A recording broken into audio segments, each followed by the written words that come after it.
Hello, friends and family all over the world. This is Jay King with your CLC Podcast Network. And today we're going to talk a little bit about Millennials 2024 economics. I'm really excited about this particular teaching. This is an encouraging teaching for our millennials. I want you to understand the importance of how to do life, how to be successful at what you're doing. And my goal is never to put anyone in a box. I understand that decisions and choices are bigger than our own philosophy. And remember, if you put God first in every area of life, this is the foundation of being successful. But today I want to give you some practical wisdom and give you some knowledge on how to move forward in this ecosystem as a millennial. And again, this is called Millennial 2024 Economics. And when we think about economics, a lot of times people think about making money, and that's a part of economics, dealing with the consuming of goods and services, which keeps our economy thriving.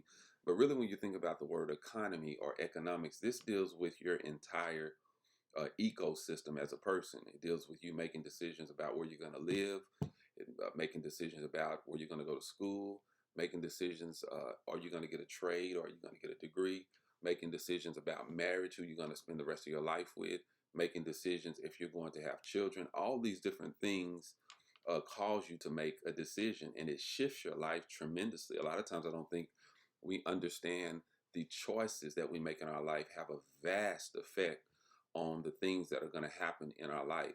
Let me give you an example. I want you to ask yourself this question: what is the average federal student loan debt? Now, the majority of student loan debt in the U.S. is made up of federal student loans. Listen to this. The total federal loan portfolio is more than 1.6 trillion. Isn't that amazing? This is a spread amongst nearly 44 million borrowers, according to the federal student aid. And so, one of the things that we're going to talk today about is it's important as a millennial that you don't start off your life with massive debt. Because a lot of times when you start your life off with massive debt, school loans, a house, a car, all these different things, a lot of times it's hard for a millennial to outgrow the debt that he's accumulated, because most of the time as a millennial, we start off, and even myself when I was younger, I started off with massive debt. And let me say this: a lot of the things that I was getting involved in, some of it wasn't debt, some of it was just liabilities. And so today, we're going to have to identify what is a liability and what is an asset as a millennial, because you need to know, as a millennial, are you making decisions that are liabilities, or are you making decisions that are based off of assets? Now, listen to the first principle. Number one, get around a community of people that can give you wisdom about your finances. It's important for you to have a community, whether it's a church, whether it's a social network, whether it's people on your job, or whether it's people around you, or even someone that's successful that can give you the right knowledge and wisdom about your life as being a millennial. Number two, start building assets instead of liabilities at an early age. Now, remember, assets add value to your life. I want you to write that down. Liabilities take away from your life. Now, if we call assets monetary assets would just be money that is adding value to you. When you're making money, that is considered an asset. But when you're not making money, that would be considered a liability, because if you're not making money, then a lot of times you have to depend on money from somewhere. Money's going to have to come from somewhere, whether or not you're working on a job, or you have a business, or you may be getting financial aid, or your parents may be supporting you through this time. But at some point, you're going to have to identify the demarcation between assets and liabilities. I remember when I was growing up in the 80s and 90s, I didn't even know what an asset was. I didn't even know what a liability was. So, when you're making choices and decisions and you're not conscious of what an asset is and what a liability is, then what you end up doing is you end up creating all these liabilities in your life. Now, one of the things I want you to do is I want you to get a piece of paper, and I want you to write a line in the middle. And on the left side, I want you to write assets. And on the right side, I want you to write liabilities. And what ends up happening a lot of times at an early age, we accumulate all these liabilities: Twitter, Hulu accounts, Netflix accounts, cars, houses, apartments, stream account, video games. I mean, we got all these liabilities that's taking money out of our pocket, and it's not paying us anything. And so at some point in our life, when we look up, we have these student loans, we have a car, we have all these liabilities that aren't working for us, they're working against us. And so a lot of times people stay in the rat race for years because they've accumulated so much liabilities. It takes them time, once they get in their 30s, 40s, or 50s, now they've caught up with all the liabilities that they've created, and finally they end up, you know, able to navigate through life because the wisdom has come after 30 or 40 years. But what I want our millennials to hear today, I want you to break that generational cycle, that generational pattern, that generational curse. If you're in your teenage years, if you're 13, if you're 15, if you're 18, you have the ability to start off accumulating assets. You know, if I could have went back into my early life and my younger self, the first thing that I would have did is I probably wouldn't have got a house, even though it worked out back then. The economy was a little bit better back then because inflation wasn't so high. So getting a house was cool, but at the same time, I just wasn't conscious of building equity and building assets in my life. And let me give an example of what an asset would be. An asset would be when you start educating yourself on how to make money. You know, money is something that can be very challenging because we're not trained a lot of time to learn how to let our money work for us. Most of the time, we spend time working for money all of our life, and we don't spend time letting our money work for us. And so that's one of the things I would have established. I would have established a really strong investment portfolio and allocated my money in different areas. And that would have been considered building an asset. But instead, I was wasting a lot of my time playing video games, hanging out with people that really didn't have any goals and they wasn't goal oriented. And so a liability, all the liabilities that I created in my life were numerous. It was amazing because when you're creating liabilities, a lot of times you're not conscious that you're creating these liabilities. So let's right now identify what an asset is. Again, an asset is something that puts value in your pocket. An asset is not just money, but it is money. But an asset are things that add value to your life. So you want to make sure that you're building more assets in your life. There are certain people in your life that can really become valuable because of the knowledge and the wisdom that they give to you. Relationships can be an asset, or relationships can be a liability. Now, remember, an asset is something that adds value to you. A liability is something that takes something away from you. So, in this journey as a millennial, the first thing I really want you to do is to establish your definition of what an asset is and what a liability is. And remember, you need to accumulate 50 to 200 assets in your life. You can do it before you're 20 years old. You can have your own business. You can have your own job that pays well.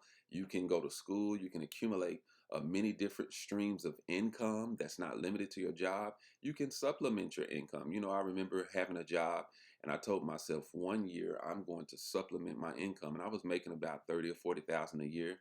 And you know what I said? I said, I'm going to supplement this. And I did not limit my job to my income. And guess what? When I supplemented that, that meant I started making more on another stream of income, something I was doing than the job was paying me. And I didn't tell the job that, but guess what? That was my first really achievement when I was young, was to be able to make more outside of my job than what my job was paying me. That was like really an accomplishment. And that's what I want to speak over to you today as millennials.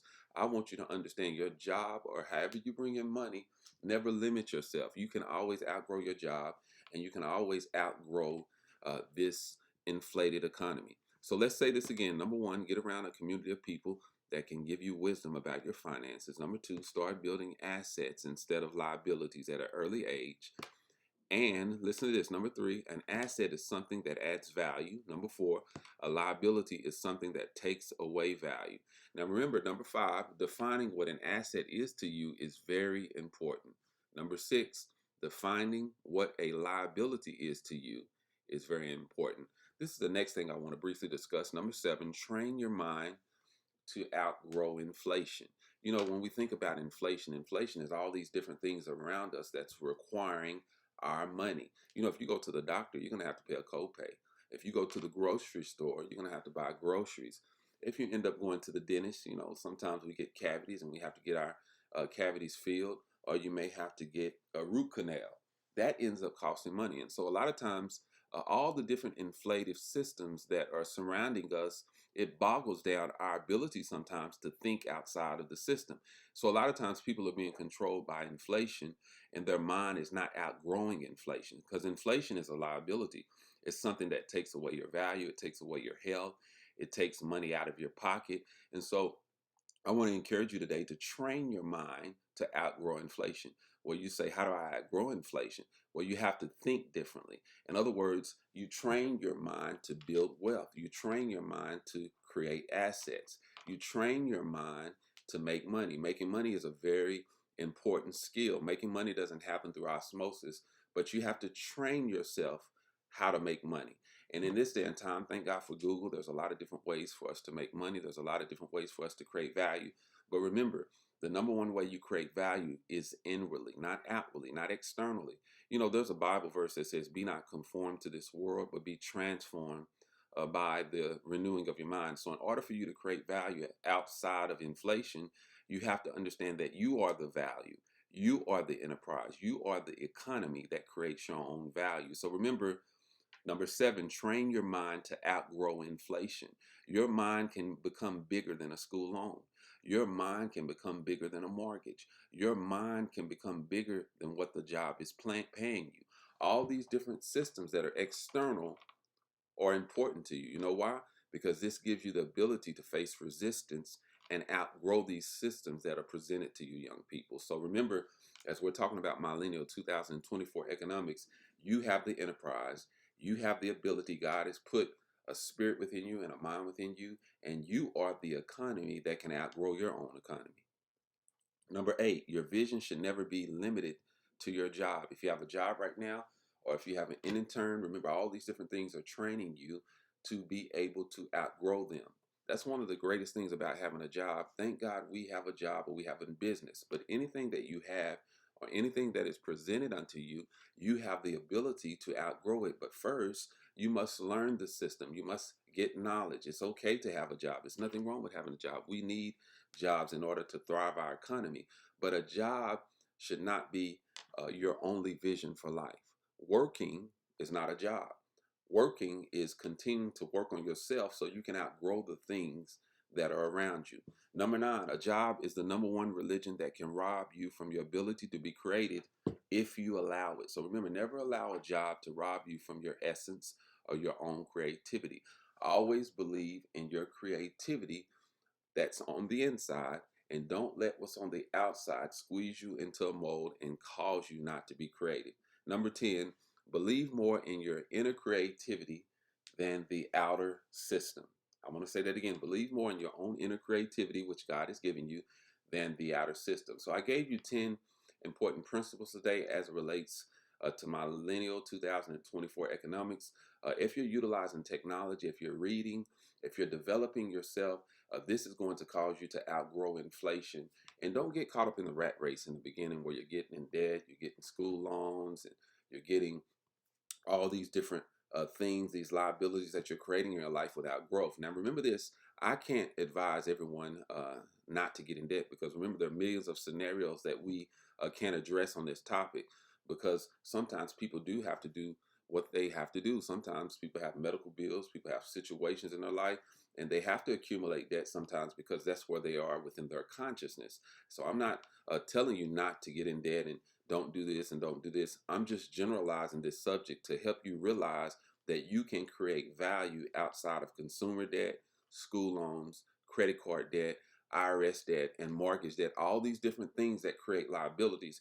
I'm just showing you that you have the creativity that's been given to you by God. You have the faith and the inner value to outgrow all these things. Again, this is Jay King with your CLC Podcast Network. Happy New Year.